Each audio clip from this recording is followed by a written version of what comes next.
દિશા Modasa high school. છેલ્લે આપણે ઇન્ડક્ટરને લાગુ પાડેલ એસી વોલ્ટેજ તેના કિસ્સામાં પરિપથમાં વોલ્ટેજ V બરાબર Vm sin ઓમેગા t અને તેને અનુરૂપ વહેતો વિદ્યુત પ્રવાહ I બરાબર Im sin omega t minus pi by 2 તેવા સૂત્રો મેળવ્યા. Im બરાબર Vm upon XL અને ત્યાં XL ને આપણે ઇન્ડક્ટિવ રિએક્ટન્સ તરીકે ઓળખાવ્યો. XL નું સૂત્ર આપણે કીધું XL બરાબર ઓમેગા L. ઇન્ડક્ટર પરિપથમાં પ્રવાહને નિયંત્રિત કરવાનું કાર્ય કરશે. તેના માટે જેમ અવરોધ ધરાવતા પરિપથમાં અવરોધ પ્રવાહને નિયંત્રિત કરે છે, તે જ રીતે ઇન્ડક્ટિવ રિએક્ટન્સના કારણે ઇન્ડક્ટરનું ચાર્જિંગ અને ડિસ્ચાર્જિંગ થવાથી પ્રવાહ નિયંત્રિત થાય છે.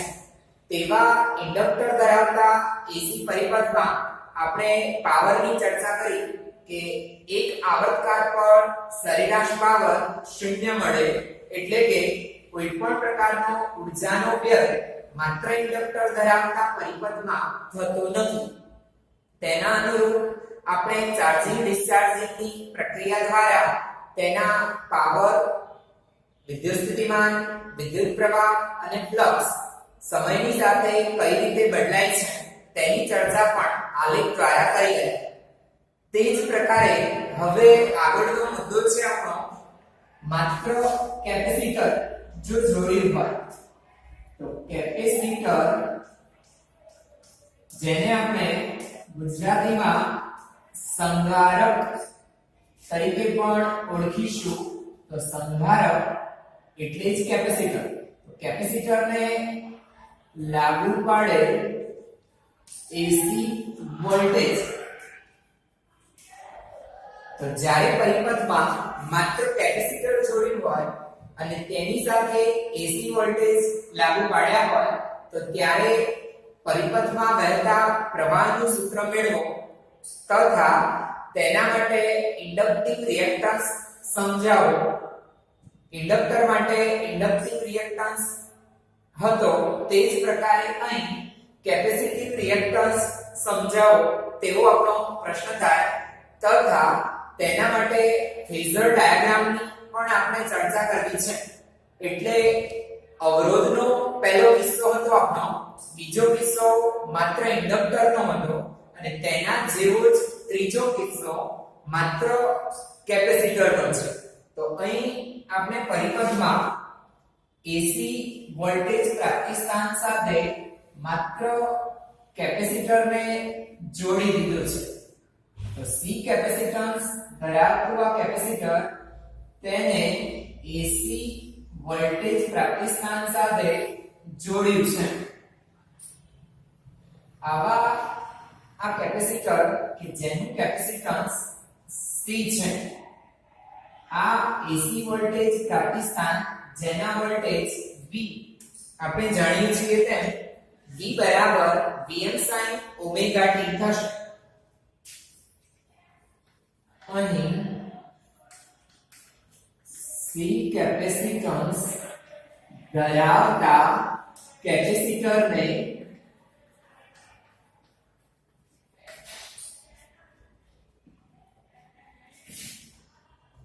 એસી વોલ્ટેજ પ્રાપ્તિસ્થાન કે જેના વોલ્ટેજ V બરાબર Vm sin ઓમેગા t સમીકરણ 1 છે તેની સાથે જોડવામાં આવી છે. આપણે કેપેસિટરની સ્થિતિને યાદ કરીએ તો પ્રકરણ 3 ની અંદર પ્રવાહ વિદ્યુત અને તેમાં આપણે ડીસી વોલ્ટેજ પ્રાપ્તિસ્થાન સાથે કેપેસિટરને પરિપથમાં જોડતા ડીસી એટલે એકદિશ પ્રવાહ, આવા ડીસી વોલ્ટેજને જ્યારે કેપેસિટર સાથે જોડવામાં આવે છે ત્યારે શરૂઆતમાં કેપેસિટર સંપૂર્ણ ડિસ્ચાર્જ હોય છે, ખાલી હોય છે, તેની પ્લેટ પર કોઈ જ વિદ્યુતભાર જમા હોતો નથી.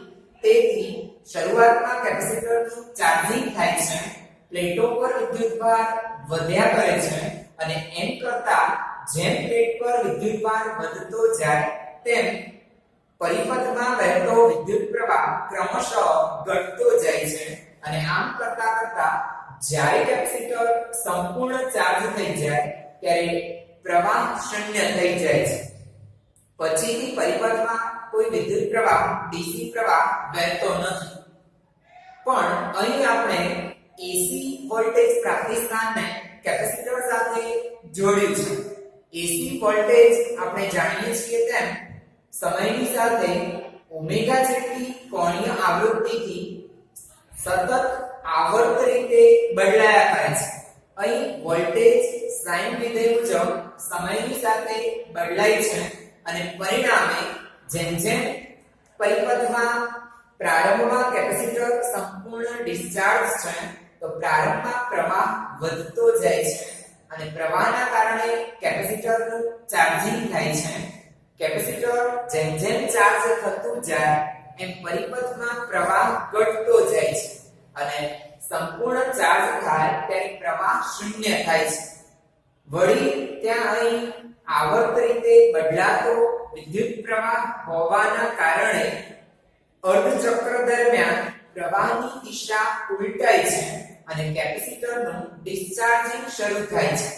તો આમ આવા કેપેસિટરને એસી વોલ્ટેજ પ્રાપ્તિસ્થાન સાથે જોડ્યા હોય ત્યારે તેનું ચાર્જિંગ અને ડિસ્ચાર્જિંગની ઘટના થયા કરે છે અને પરિણામે પરિપથમાં વારાફરતી સમગળી અને વિષમગળી એમ વિદ્યુત પ્રવાહ વહ્યા કરે છે. તો એવા એ વિદ્યુત પ્રવાહનું સૂત્ર આપણે તારવ્યું છે. તો voltage V Vm sin omega t અને તેને અનુરૂપ વિદ્યુત પ્રવાહનું સૂત્ર મેળવવા માટે આપેલ પરિપથમાં કેપેસિટરના બે છેડા વચ્ચેના voltage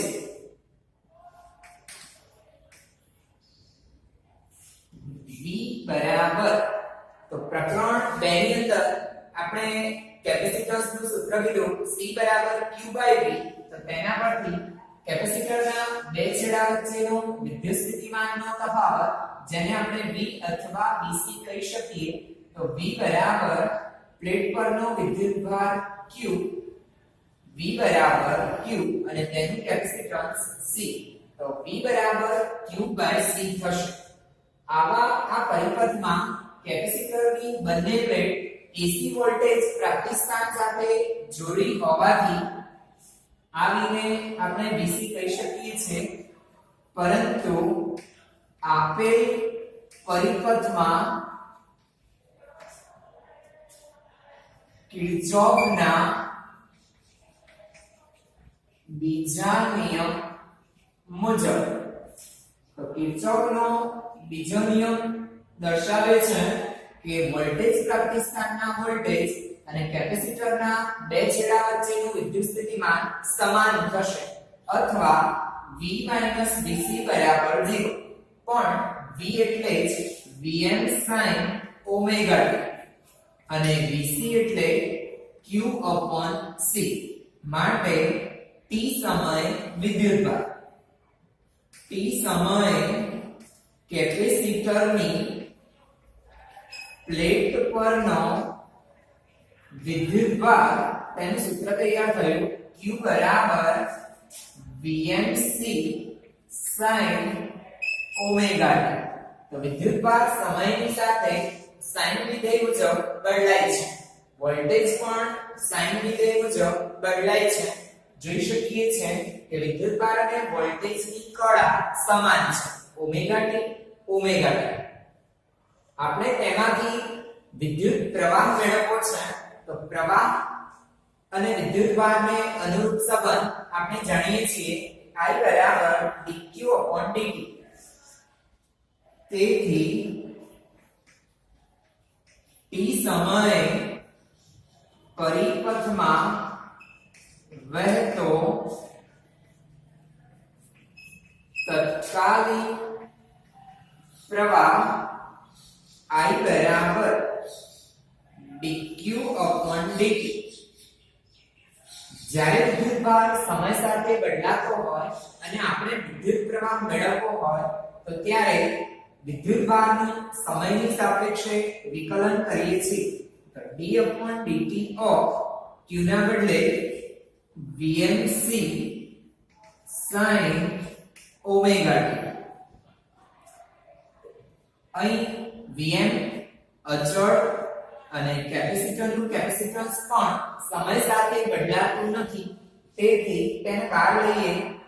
d upon dt of sin omega t.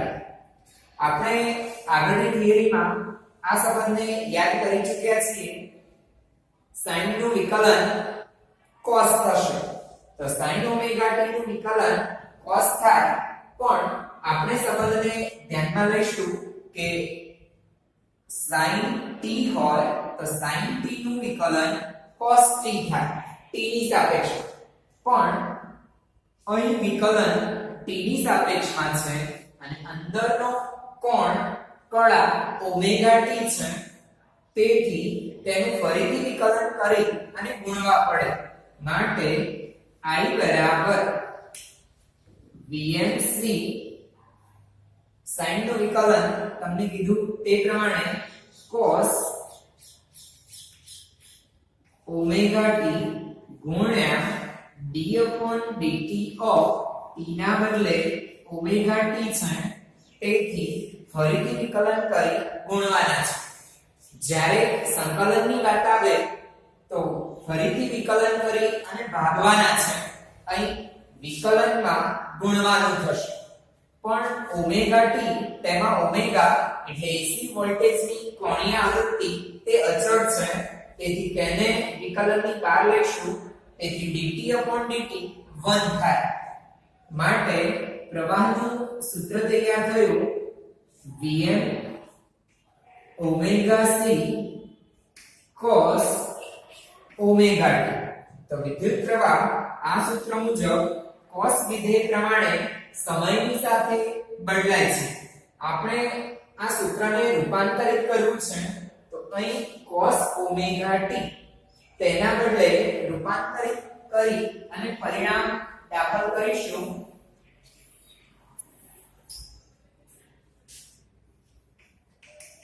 પરંતુ cos ઓમેગા t એટલે જ sin omega t plus pi by 2.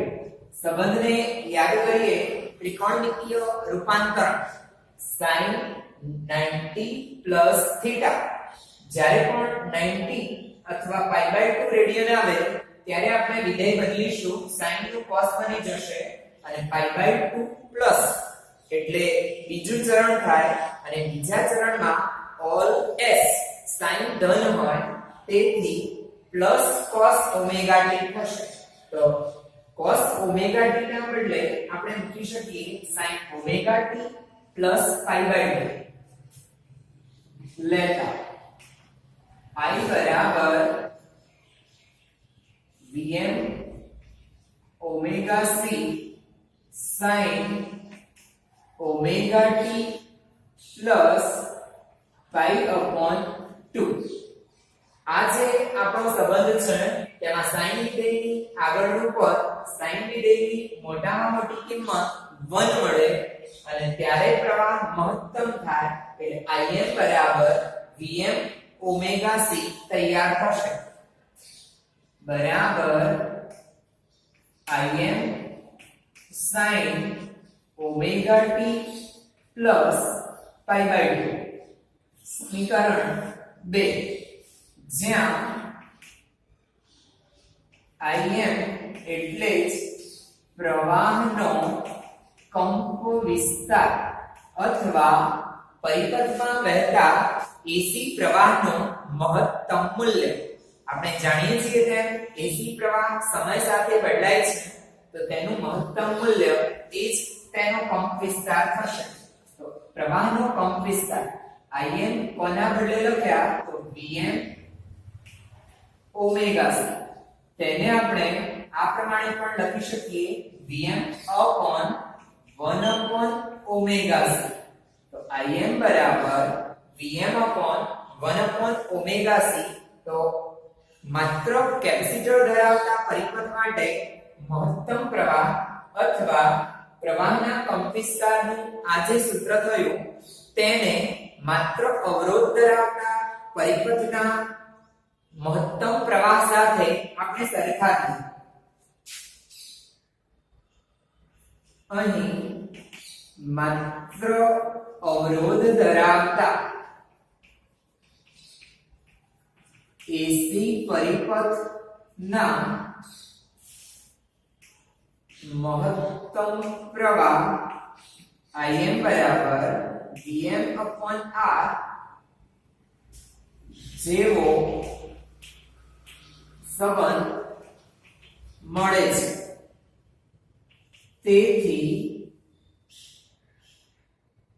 માત્ર કેપેસિટર ધરાવતા એસી પરિપથમાં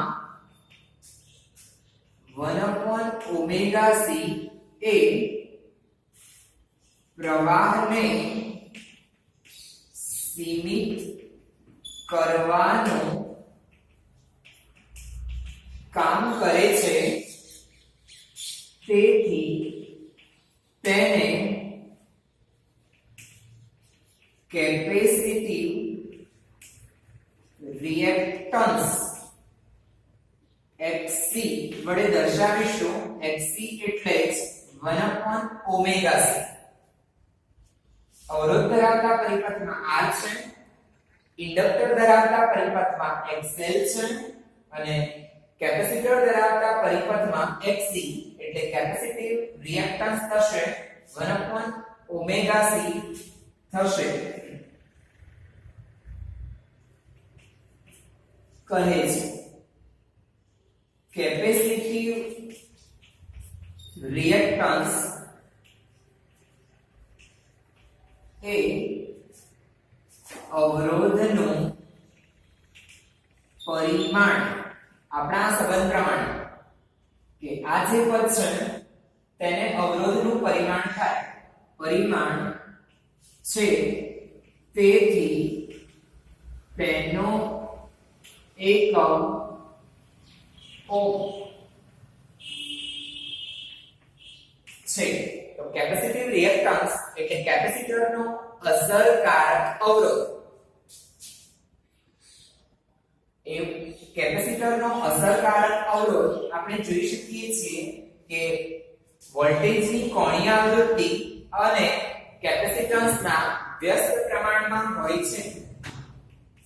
તો કેપેસિટરનો અસરકારક અવરોધ Xc એ વોલ્ટેજની કોણીય આવૃત્તિ ના વ્યસ્ત પ્રમાણમાં તથા કેપેસિટન્સ ના પણ વ્યસ્ત પ્રમાણમાં છે.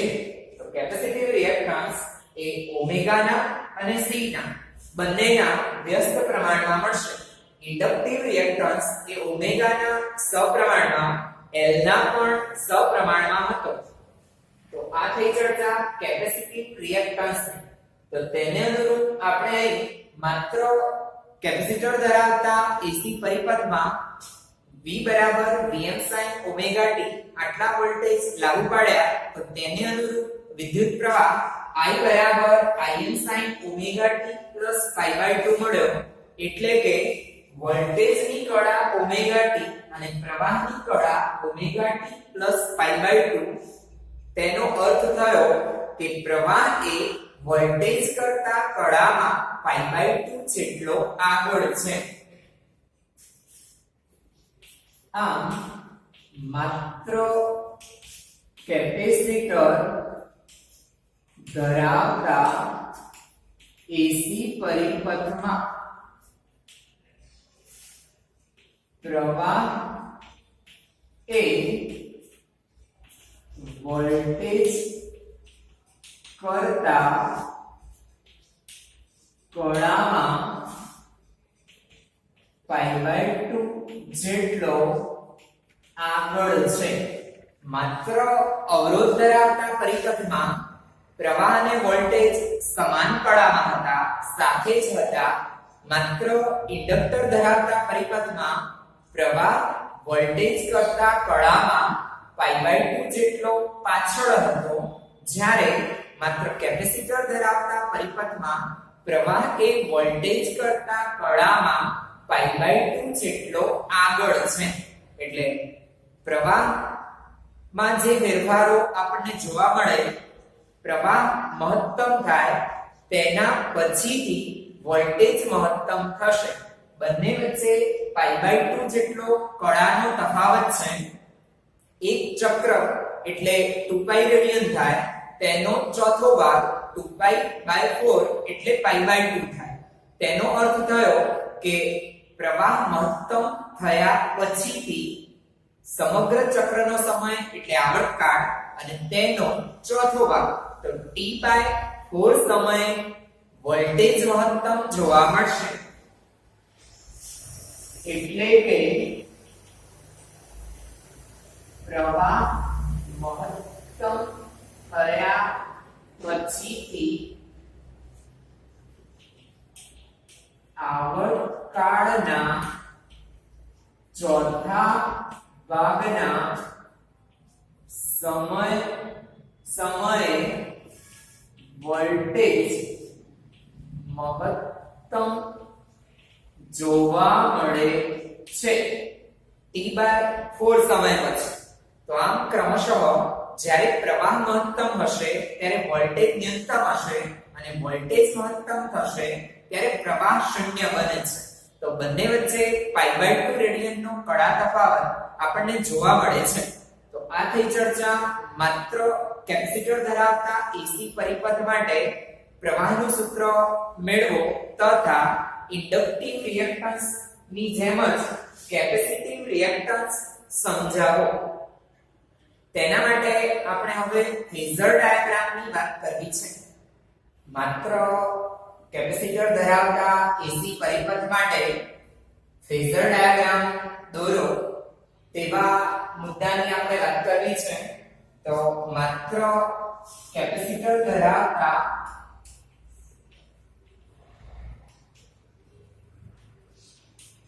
એસી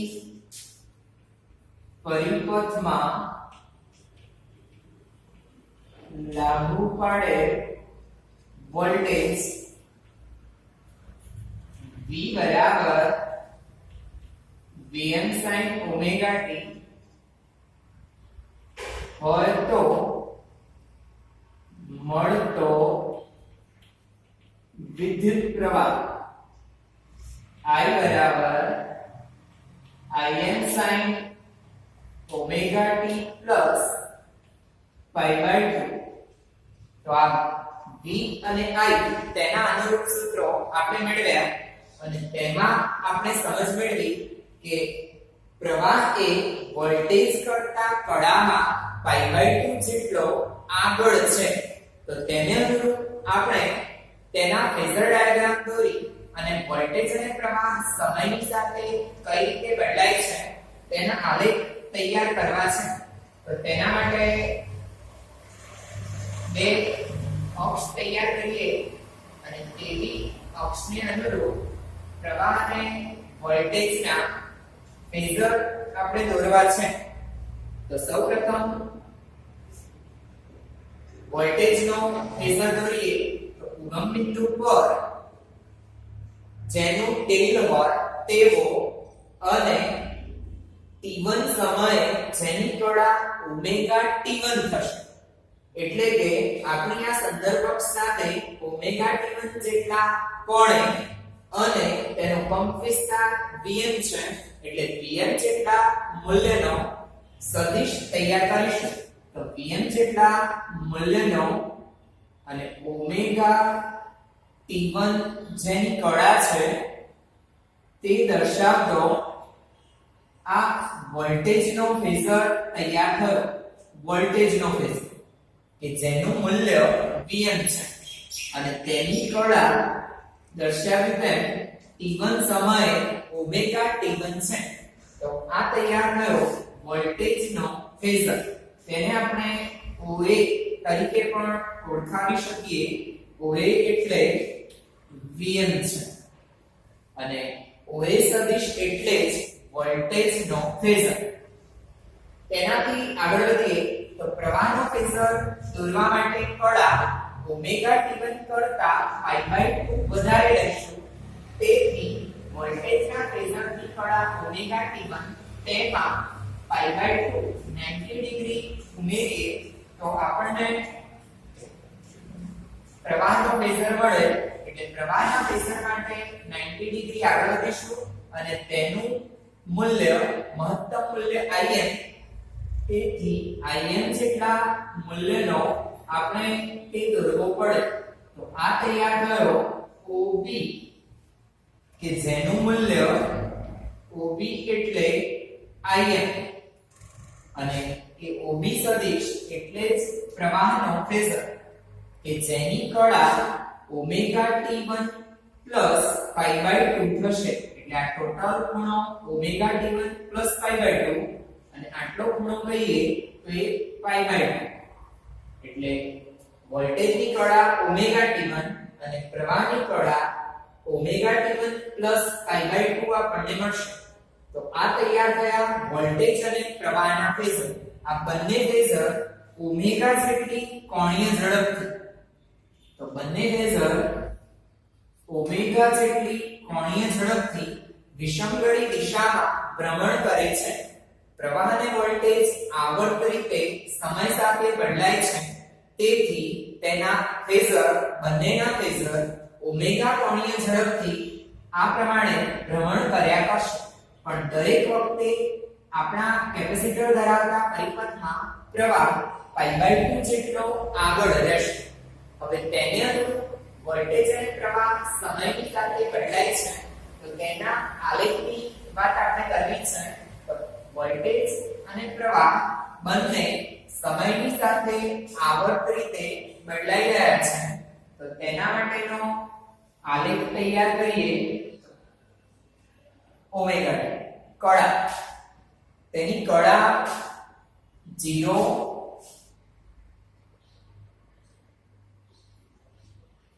π/2 દર્શાવી છે. તેને અનુરૂપ સૌપ્રથમ વોલ્ટેજનો ફેઝર તૈયાર કર્યો છે આપણે. તો તેના પરથી વોલ્ટેજનો આલેખ લઈએ તો વોલ્ટેજ આપણો V Vm sin omega t સંબંધ મુજબ સમયની સાથે sin વિધેય પ્રમાણે આવર્ત રીતે બદલાઈ રહ્યો છે. તેથી વોલ્ટેજનો આલેખ આપણને આ પ્રમાણેનો મળશે.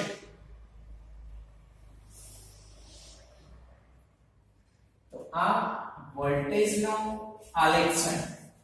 વોલ્ટેજના આલેખમાં ટોચ પરનું આ મૂલ્ય એટલે જ Vm અને નીચેનું મૂલ્ય લઈએ એટલે -Vm. હવે આપણે વાત કરી રહ્યા છીએ T1 સમય કે જ્યારે કળા ઓમેગા T1 છે. તો ત્યારે અહીંથી ક્રમશઃ આ પ્રમાણે જે બિંદુએ સ્પર્શે તે બિંદુ આપણને ઓમેગા T1 કળાનું સૂચન કરે છે. તો ઓમેગા T1 જેટલી કળા હોય ત્યારે વોલ્ટેજ અહીં છે. એ જ પ્રમાણે હવે પ્રવાહના ફેઝર માટે આગળ વધીએ. તો પ્રવાહનો ફેઝર મેળવવા માટે ઓમેગા T1 સમયે પ્રવાહ જ્યાં પહોંચ્યો હોય તે સ્થિતિ અહીં મળી આવે. તો એવી અનુરૂપ સ્થિતિ માટે આપણે આલેખ દોરવો છે.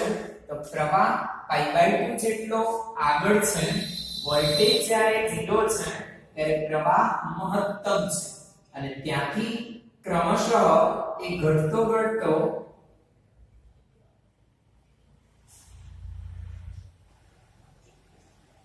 આ પ્રમાણે આગળ વધતો જશે અને જ્યારે વોલ્ટેજ મહત્તમ બન્યો ત્યારે પ્રવાહ શૂન્ય થશે. તેના અનુરૂપ આગળ જઈએ તો ફરીથી વોલ્ટેજ 0 થાય ત્યારે પ્રવાહ મહત્તમ થશે.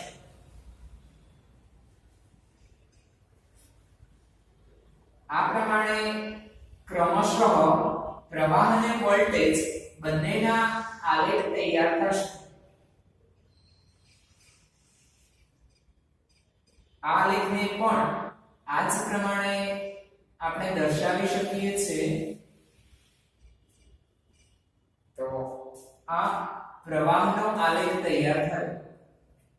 Im મહત્તમ પ્રવાહનું સૂચન કરે છે અને નીચે -Im એ મહત્તમ ઋણ પ્રવાહનું સૂચન કરે છે.